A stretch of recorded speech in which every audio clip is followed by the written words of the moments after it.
Hello and welcome to Indus News live from Islamabad. I'm JADHAV'S and these are the headlines.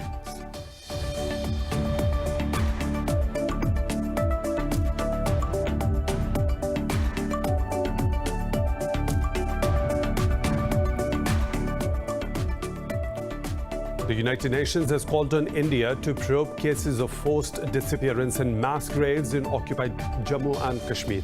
In a letter, at least 9 UN rapporteurs asked India to respect international human rights norms.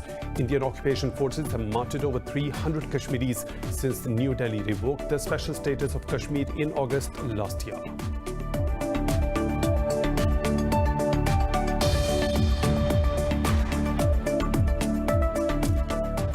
In Pakistan, a High Court has granted India 4 more weeks to appoint a lawyer for its raw-serving terrorist commander Kulbhushan Jadhav. Pakistan's Attorney General Khan informed the court that India has not responded to Islamabad's third offer of consular access to Jadhav. Jadhav is facing death penalty after he confessed to espionage and terrorism following his arrest from Balochistan in March 2016.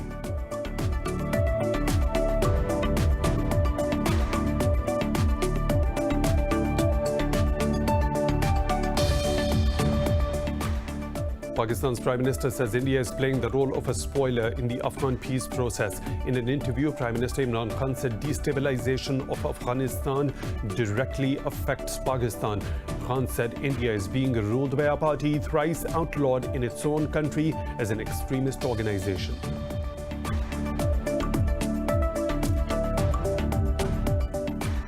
Russia has rejected accusations that Moscow is responsible for the poisoning of opposition leader Alexei Navalny.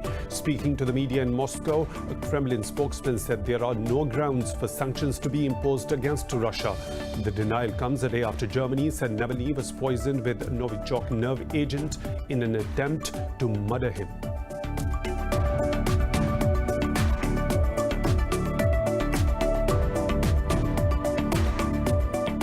The coronavirus has infected over 26 million people, claiming more than 861,000 lives across the globe. The United States is the worst hit country, followed by Brazil and India. India's caseload has exceeded 3.8 million after it registered nearly 84,000 infections overnight, the world's highest single-day surge so far. Meanwhile, in Pakistan, 10 people have lost their lives to the virus overnight, taking the toll to 6,328 with over 297,000 cases.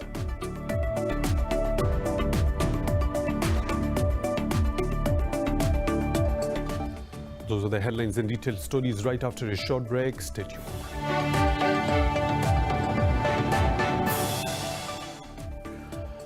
Welcome back, and now for the news in detail. The United Nations has once again called on India to probe cases of forced disappearance and mass graves in occupied Jammu and Kashmir. In a letter, at least 9 UN rapporteurs asked New Delhi to respect international human rights norms.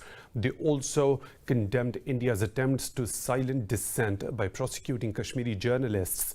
Indian occupation forces have martyred over 300 Kashmiris since New Delhi imposed a curfew in the valley in August last year. Meanwhile, Pakistan's Foreign Office has condemned India's military crackdowns on Muharram procession in occupied Kashmir. It said the BJP leadership is directly responsible for all the illegal actions of the Indian forces in the occupied valley.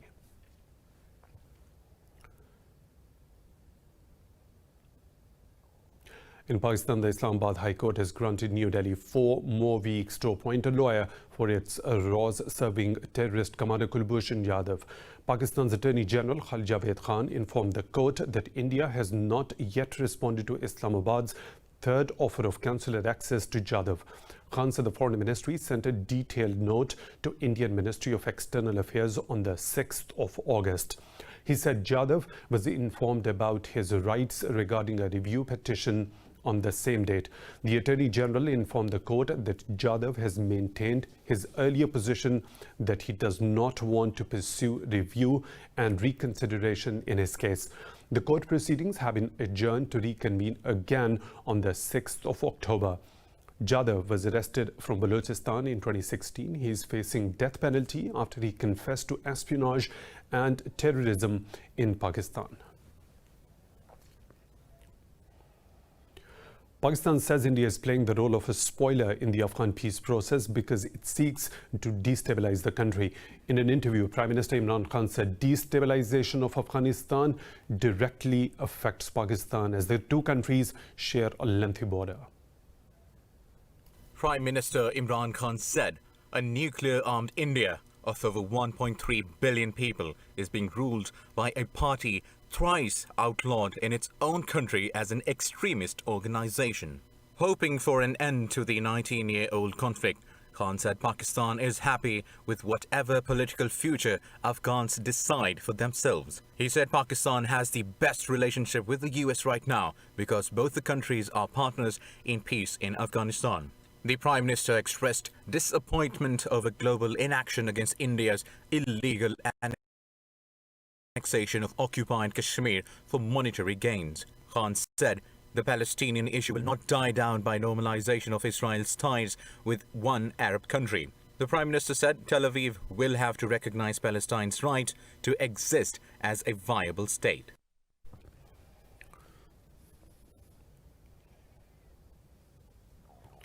Kabul says the Taliban have released some Afghan security personnel as diplomatic efforts are underway to start intra-Afghan negotiations promptly. A spokesperson for the Afghan National Security Council said the government has released all the Taliban prisoners except a few over international reservations. The release of the remaining 400 Taliban has been debated for weeks as Kabul blamed them for some of the worst violence committed in the country. The Taliban have not commented on the development yet.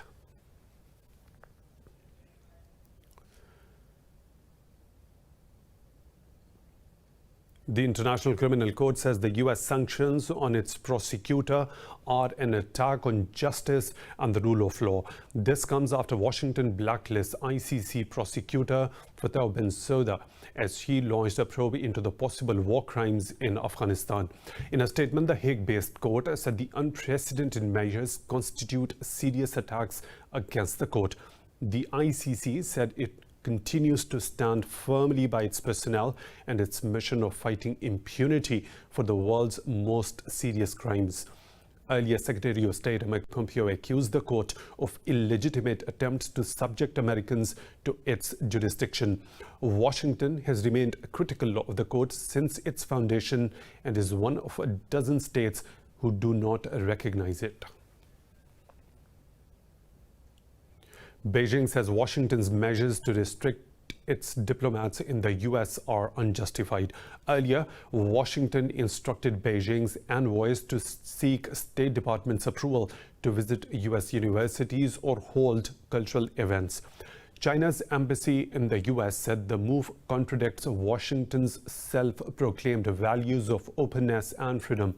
The statement read China has always supported and facilitated foreign diplomats, including those from the U.S. It urged Washington to correct its mistake and revoke its decision.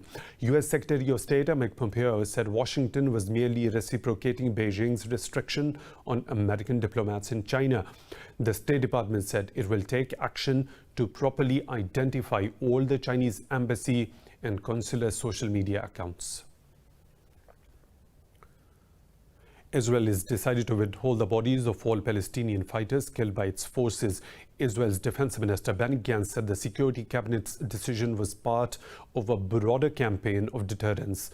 Gantz said the measure underlines Tel Aviv's commitments to the safety of Israeli citizens.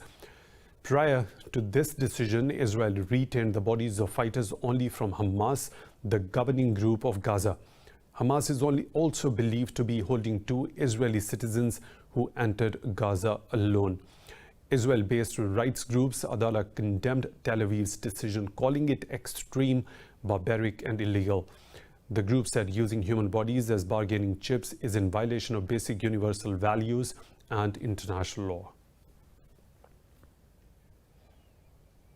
The new coronavirus has infected over 26 million people, claiming more than 861,000 lives across the globe. The United States is the worst hit country, followed by Brazil and India. Now, India's caseload has exceeded 3.8 million after it registered nearly 84,000 infections overnight, the world's highest single-day surge so far. Details in this report. The new coronavirus continues to devastate Americas and India while the governments there refuse to reimpose stricter lockdowns. In India, over 1,000 people lost their lives in the last 24 hours, increasing the tally to over 67,000. After abandoning the WHO's vaccine drive, the US has now refused to pay its pending dues of over $62 million to the World Health Body. Brazil has reportedly nearly 1,200 deaths overnight, taking the count to nearly 124,000. While the government touts a decline in cases, medics say Brazilian figures have been doctored to open up the ailing economy.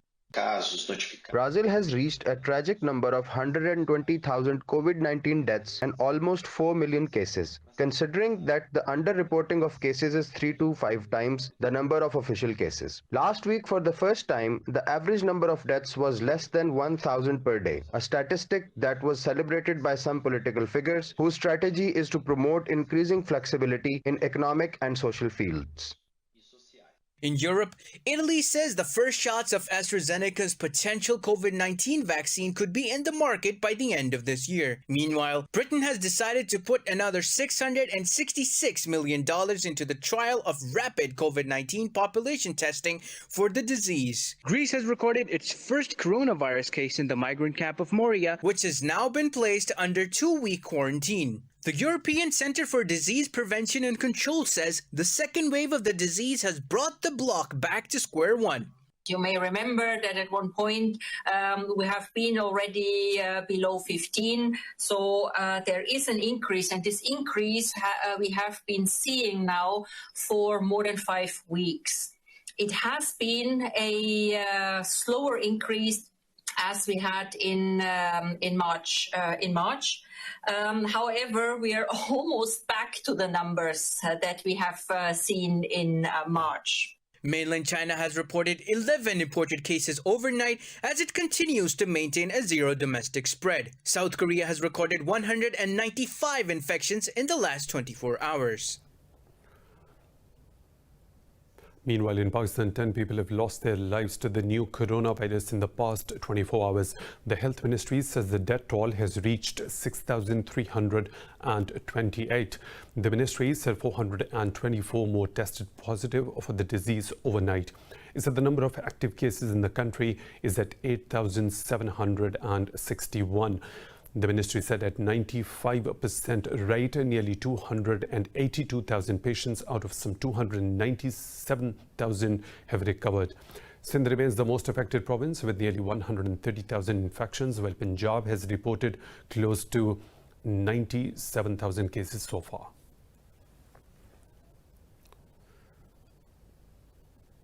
A fire has broken out in an Indian crude oil tanker 38 nautical miles off Sangaman-Kanda coast, Sri Lanka. The Sri Lanka Navy said already 3 ships have been sent for assistance, while the Air Force is also providing support. It said most of the crew members have been rescued by a passing vessel, while the captain and the several other crew are still on board. The Sri Lanka Navy said they have reports that 19 people are injured due to fire. The tanker was en route from Iraq to India.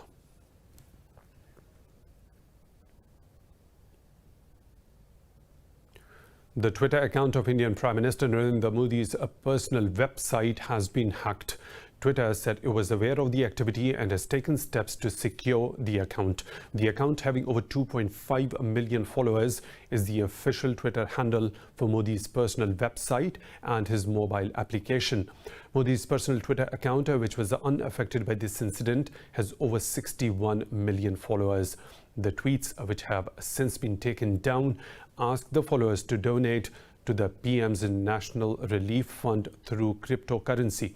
Hackers had in July accessed Twitter's internal systems to hijack some of the platform's top voices and use them to solicit digital currency.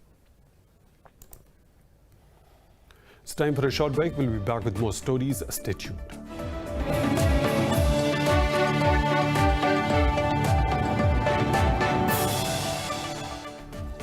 Welcome back. Russia has rejected accusations that Moscow is responsible for the poisoning of opposition leader Alexei Navalny.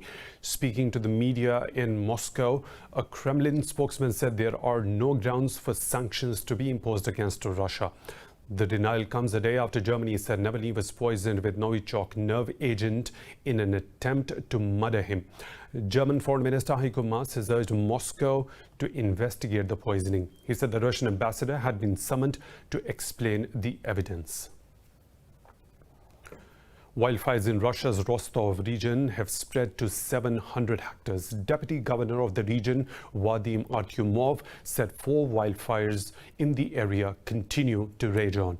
Vadim Artyomov said 6 aircrafts are extinguishing the blaze, while the Emergencies Ministry said 462 personnel and 131 units of technical equipment have been deployed at the site.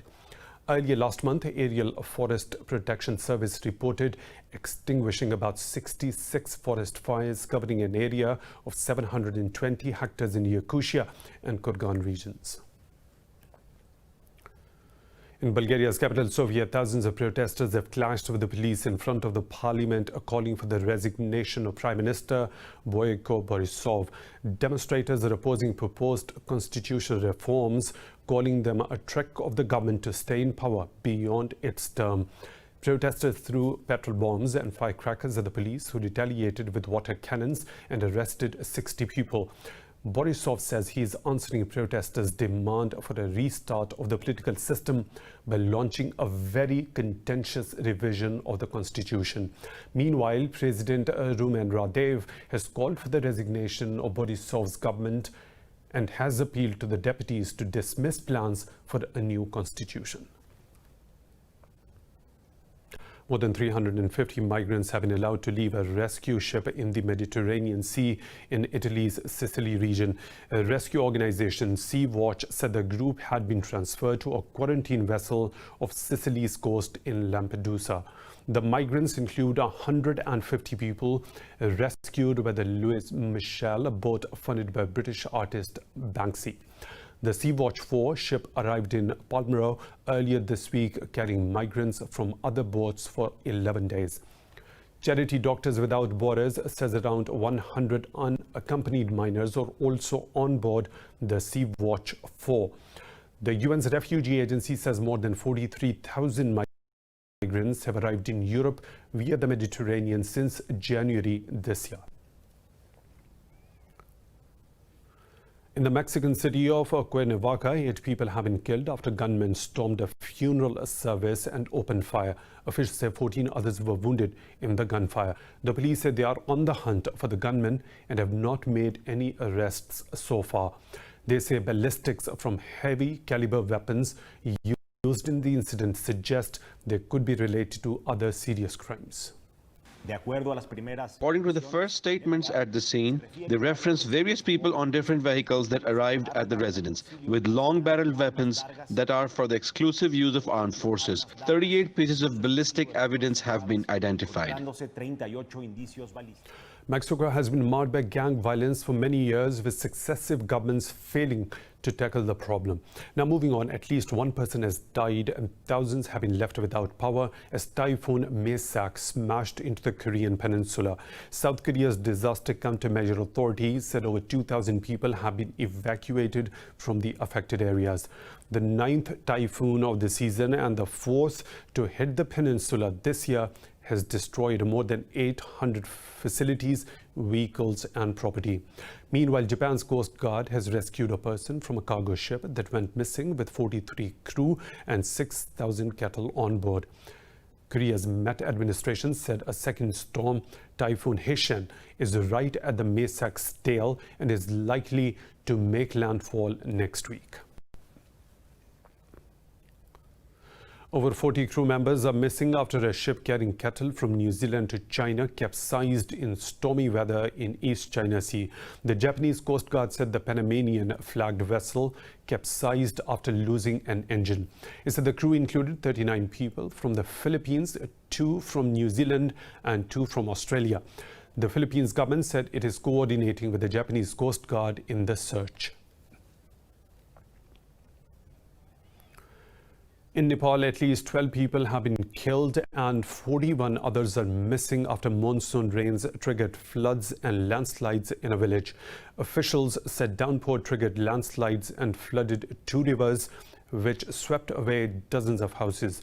The Home Ministry said over 100 people have died in floods and landslides in the country since June. Now, moving on, China says it paid a cost of at least $29 billion after the country faced worst floods for the first time since 1998. In a news conference, an official of the Emergency Management Ministry said floods affected nearly 70 million citizens across 28 provinces. Li Konggang said around 751 rivers in China passed their warning levels, while 3 major rivers had faced floods. The ministry has also warned of recurring potential floods during autumn. China is witnessing heavy rainfall this season, triggering floods in most southern parts of the country. The coronavirus medical waste has been polluting Indonesian waters, which presents a looming health risk as it can trigger the COVID-19 outbreak again. More in this report. Medical waste from across Indonesia has been polluting the water bodies in the country. According to the Health Ministry data, 1,500 tons of COVID-19 medical waste was produced in the country each day from March to June. Recently, a waste landfill site collapsed in Tangerang City, sending hundreds of tons of medical leftovers in the Cisadane River. Residents living downstream have reported a constant stream of medical waste washing up on the banks, leading to potential uncontrolled spread of the coronavirus. This river is a water source for the whole Tangerang area, and we are concerned about the sustainability of this river. We don't want it polluted with any waste, including industrial waste, which is dangerous. Especially during this pandemic, if we find medical waste that is used to treat COVID-19 patients, it's even more dangerous. As Indonesia struggled to contain the spread of the coronavirus, its health ministry has acknowledged that pandemic caused an increase in medical waste. A new regulation has just passed that consists of guidelines for medical waste treatment in every health facility. We have been pushing for this regulation with help from the Environment Ministry because of this issue. So our concept is that medical waste treatment must be handled on a regional basis. The ministry also admitted the country lacks treatment facilities, but said it is working to find a solution. The US says it plans to redirect its funding for the WHO to other UN programs after it withdraws from the Global Health Agency next July. In a statement, the State Department said as part of its withdrawal, Washington will begin recalling officials from WHO offices. It said the US will seek other partners to take over activities previously run by the global health body. The US issued its formal notice of withdrawal from the WHO in July after President Donald Trump accused the body of being pro-China. Earlier, the US said it will not be joining an international effort to develop a COVID-19 vaccine because the WHO is leading that initiative. An adventurer in Arizona floats 25,000 feet in the air, hanging with a cluster of giant-sized balloons. David Blaine, 47, kept dropping some bait on the ground during his flight to speed his ascent. After reaching a little higher than the height of Mount Everest, David strapped on an oxygen mask to assist breathing. The adventure lasted for half an hour as David released himself from the balloons and free fell for 30 seconds before opening his parachute. Blaine has a history of performing high-profile and high-risk stunts such as locking himself in a fishbowl, trapping himself in the ice block for 2 days, and standing on tall, thin tower. His latest feat also went without any glitches, and he reached back to Earth safe and sound.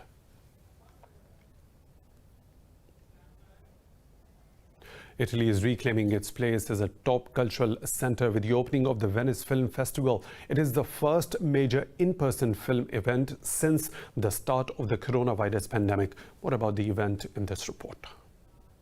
The 77 Venice Film Festival got underway as international stars donned face masks to walk the red carpet. This year, the festival has a new look as the public is banned from the red carpet area near the main entrance. Hollywood movie stars and films are largely missing from the festival, while attendees are required to wear face masks. Speaking to a busy yet socially distanced audience at the opening ceremony of the Venice Film Festival, actress and jury president Cate Blanchett said it felt like a wondrous miracle to be gathered together. To be gathering here with you all tonight seems like some kind of wondrous miracle. And over the last few months, several months, seems like years, in our isolated bubbles, we've been sustained by streaming images and stories into our living rooms. But I think there's been a vital component that's been missing, and that's back here tonight. It's strangers gathering in the dark in anticipation of a collective experience, an event. Heads of Europe's main film festivals came together in a show of solidarity for the industry and offered a reminder of the importance of cinema and their commitment to it. We must take care of our movie theaters, and altogether they and we, the theaters and the festivals, commit to taking care of the films, the artists, the professionals, the critics of all those who bring cinema into existence. Actress Tilda Swinton said it was pure joy to watch a movie in Venice as she was honored with the Golden Lion Award for Lifetime Achievement. Viva Venezia! Cinema, cinema, cinema. Wakanda forever. Nothing but love. There are only 18 titles competing for this year's Golden Lion Award for the Best Film. The top prize is due to be handed out when the festival ends on 12th of September. It's time for a short break. We'll be back with more stories. Stay tuned.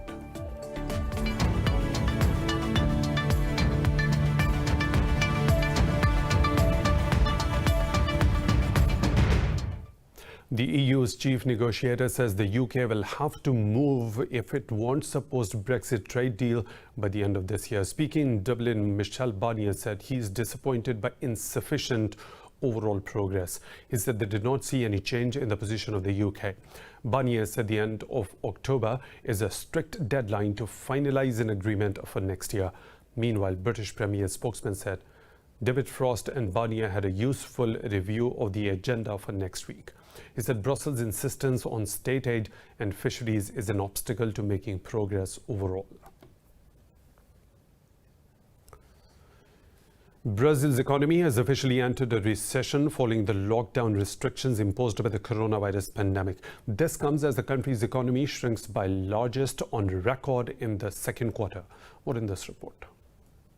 The coronavirus pandemic in Brazil has taken more than 123,000 lives so far and has pushed millions into unemployment. COVID-19 triggered a 9.7% fall in gross domestic product from the prior quarter, reflecting the effect of widespread economic shutdowns. The record economic crisis has set off a wave of corporate bankruptcies. Government Statistics Agency IBGE said the magnitude of the slump in activity across the economy in the second quarter is huge. The negative result of the GDP in the second quarter of the year 2020 characterizes that Brazil entered a technical recession because in the first quarter we had already experienced a decrease. Brazil's economy is now 15% smaller than it was at its peak in 2014. Industry fell 12.3%, household consumption 12.5%, and government spending by 8.8%. IBGE says household consumption, which accounts for two-thirds of all economic activity in the country, has particularly hit hard. Meanwhile, Brazil's economy ministry says the country has begun a V-shaped recovery. The initial impact, apparently a 10% fall. 9.7% was what the IBGE showed today, but in truth, that's far from real. It's just an estimation of the impact of the pandemic, and it is where Brazil would be if we had not introduced all the measures we did together with Congress. What really happened is that with these measures, we managed to have a U-turn. The economy is returning to its original state. The government's current forecast is for a 4.7% contraction this year, which will still be the largest annual fall in records dating back to 1900. European markets have made significant advances with all the major bourses trading in the positive territory. Global equities are receiving a boost from hopes for further US stimulus and progress on the coronavirus vaccine. European stock 600 is trading more than 1% higher. London's FTSE 100 has gained close to 1%. Frankfurt's DAX has climbed to 1.5%. CAC 40 in Paris has jumped close to 2%. Earlier, Asian markets traded mixed as mainland Chinese stocks dropped marginally over rising Sino-US tensions. Wall Street's main indices have fallen as technology-focused stocks lost strength, elevating jobless claims. A slowdown in the services sector also fueled fears of a slow and prolonged economic recovery. The Dow Jones Industrial Average is trading lower by over 1%. The S&P 500 is trading lower about 2%, while the Nasdaq Composite Index declined by about 3%. Meanwhile, oil prices fell to their lowest point since early August as worries about weaker U.S. gasoline demand dented sentiment.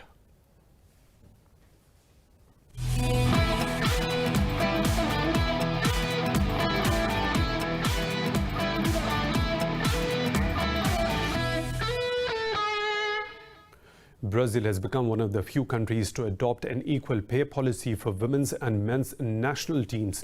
Brazil's Football Federation President Rogério Caboclo said both will be entitled to equal prize money and allowances. Caboclo said national teams participating in the Tokyo Olympics and the next World Cups will be compensated equally. Brazilian men's team lifted the FIFA World Cup for a record 5 times, while women's team cleared the World Cup final in 2007 and the Olympic finals in 2004 and 8. Australia, Norway and New Zealand also pay both of their national teams equally. In the National Basketball Association, the Houston Rockets and Miami Heat have won their playoff games at the NBA's Biosecure Bubble in Disney World. Rockets beat Oklahoma City Thunder by 104 points to 102 in Game 7 to clinch their Western Conference first-round playoff series. Houston's Robert Covington and Eric Gordon posted 21 points to set up a second-round matchup with the Los Angeles Lakers. Oklahoma's guard Luguentz Dort posted game-high 30 points, the highest scoring total for an undrafted rookie in a Game 7. Earlier, he downed the top-seeded Milwaukee Bucks by 116 to 114 points in Game 2 of their Eastern Conference semi-final series. Miami's shooting guard Jimmy Butler made 2 free throws with no time remaining in a frantic finish to take a surprise 2-0 lead.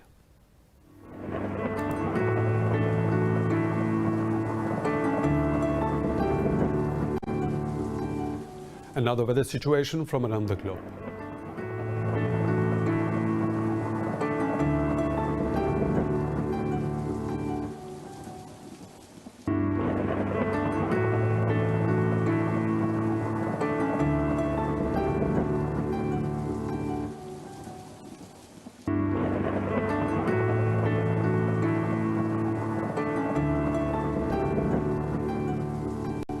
And that's all for now. For the latest updates, you can follow us on social media at Indus.News.